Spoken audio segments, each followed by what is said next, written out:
네, 오늘은 출애굽기 6장으로 말씀을 전하도록 하겠습니다. 세상에 어려움이 있으면 우리 그리스도인들은요, 하나님의 위로가 있기를 바란다라면서 함께 기도해 주기도 합니다.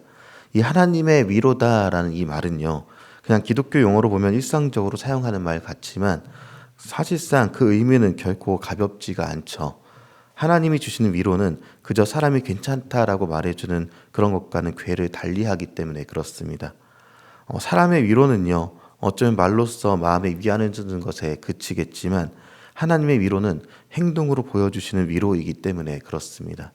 그리고 실제로 위로받는 자의 환경의 변화가 일어나서 하나님의 선함이 그리고 영광이 드러나기 때문에 사랑과 그 하나님의 위로는 차원이 다른 것이죠.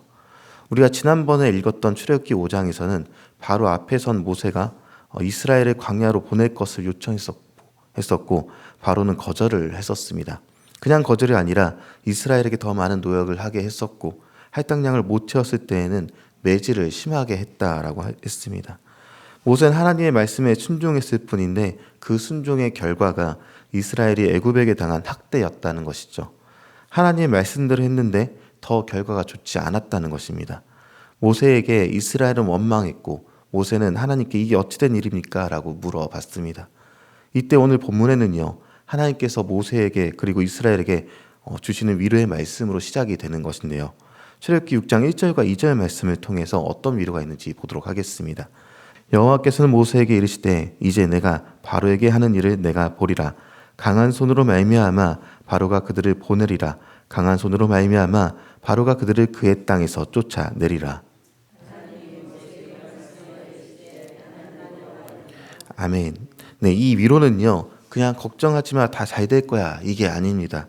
하나님이 주시는 위로에는 근거라는 것이 있는데 3절부터 이어진 내용을 보니까 아브라함에게 먼저 하나님이 나타나셨다라고 얘기해 주십니다. 그리고 이삭에게, 야곱에게 나타나셔서 그들에게 약속을 하고 계약을 하셨다라고 알려주시는 것이죠. 하나님의 계약은 신실함 그 자체인 것입니다. 사람은 약속을 하면 깨뜨리지만 하나님은 이를 끝까지 기억하시고 끝까지 이끌어 가시기 때문에 신실하신 하나님이다라고 우리는 알 수 있는 것이죠. 그 신실하신 하나님이 이스라엘 백성들의 신음소리를 들었습니다. 5절 말씀에 어떤 이야기가 있는지 한번 같이 읽어보도록 하겠습니다. 5절 함께 읽겠습니다. 이제 애굽 사람이 종으로 삼은 이스라엘 자손의 신음소리를 내가 듣고 나의 언약을 기억하노라. 아멘. 하나님께서는요, 이 애굽 사람들에게 혹사당하는 이스라엘 사람들의 신음을 들었다라고 이야기를 하시죠. 이것이 중요합니다. 이스라엘의 신음이 들릴 때 하나님은 그에 반응해 주셨다는 것이죠. 힘겨운 소리와 어려움이 닥칠 때 반응한다는 것은요, 관계가 있을 때 일어나는 일입니다. 누군가가 아프고 괴롭고 힘들다 할 때 마음이 움직이고 함께 아프고 괴로운 것은요, 그만큼의 관계가 있기 때문에 가능한 것입니다.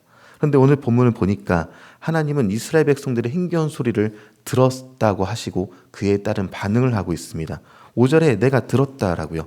들으셨고 그 괴로움을 공감해 주셨고 그 이전에 세웠던 약속을 생각해 주셨다라고 기록을 하고 있는 것이죠. 그러니 모세에게 계속해서 말씀해 주십니다.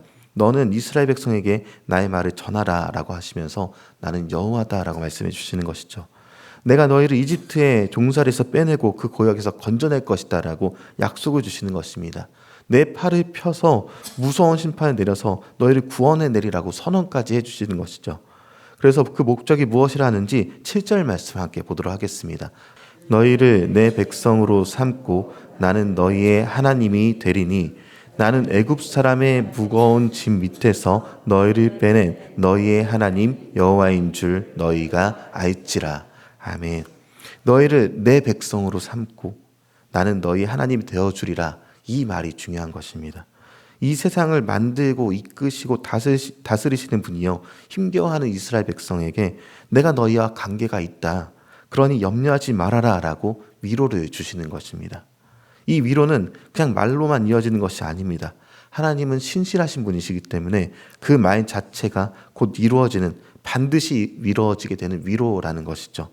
그러나 9절 이후에 보면요, 이스라엘 백성들이 제대로 듣지 않는 것을 보게 됩니다. 하나님의 이 위로의 말이 그들에게 왜 안 들리는가? 거기에 대해서 본문이 말하기를 마음의 상함과 가혹한 노역 때문이다 라고 기록하고 있습니다. 다시 바로 앞에 아론과 모세는 서도록 하나님께서 명령하시게 되었고요. 모세 가문의 족보가 등장합니다. 그리고 족보가 쓰여진 이유는요, 이 구절들을 끝맺는 26절부터 27절에서 밝히게 되는데요. 하나님께서 이스라엘을 이끄는 지도자로 모세와 그 가족들을 사용하셨는지를 알려주시면서 출애굽한 광야에서 살아가는 이스라엘 백성들이 다른 우상들에 빠지지 않도록 지도력을 확고해주는 역할들을 이 모세 가문을 통해서 이루어지기 때문이었습니다. 하나님이 정한 지도력으로 이끌어가게 하신 것을 이야기하고 있는 것이죠. 이 족보 진술의 목적은요, 모세와 아론의 계보에 초점을 맞춰서 그들이 바로의 손아귀에서 그 백성을 이끌어낼 자격이 있다라는 것을 알려주고 있는 것입니다. 그리고 르우벤과 시므온의 가계가 언급된 것은요, 레위까지 이르게 하도록 이어지는 것이죠. 그리고 이 본문에서 알 수 있는 것은요, 이스라엘 백성은 소망 없어하고 힘들어하지만 하나님께서는 당연히 이스라엘이 자유를 얻어 풀려날 것을 기정사실화했다는 것입니다. 이것이 사람의 관점과 하나님의 관점의 다른 점입니다. 사람은 현실의 벽에 힘들어하고 소망 없음을 쉽게 나타내 보이지만 하나님은 확실한 약속을 주시고 확실하게 이끌어 가신다는 것입니다. 그리고 이제 우리입니다. 하나님은 우리와 관계가 있다라고 말씀해 주시는 것이죠. 그리고 우리의 신음소리를 들으시고 이끌어 주시는 분이십니다. 우리는 여전히 힘겨워하고 있고 하나님의 위로의 말씀을 들으려고도 하지 않지만 그분은 확실한 계획 가운데 이스라엘을 이끌어 가셨듯이 우리의 삶을 이끌어 가시는 분이십니다. 이것이 중요합니다. 우리가 할 것은요, 믿음 없이 소망 없이 지쳐 할 것이 아니라 확실한 하나님의 그 자유를 주시는 소망을 믿고 주님 앞에 따라가야 한다는 것이죠. 이제 오늘 이후의 삶 가운데 세상에 나아가게 될 것입니다.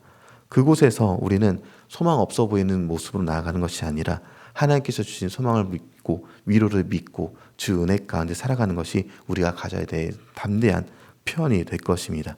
이것을 믿으며 오늘 하루 승리할 수 있는 저 여러분 되길 소망합니다.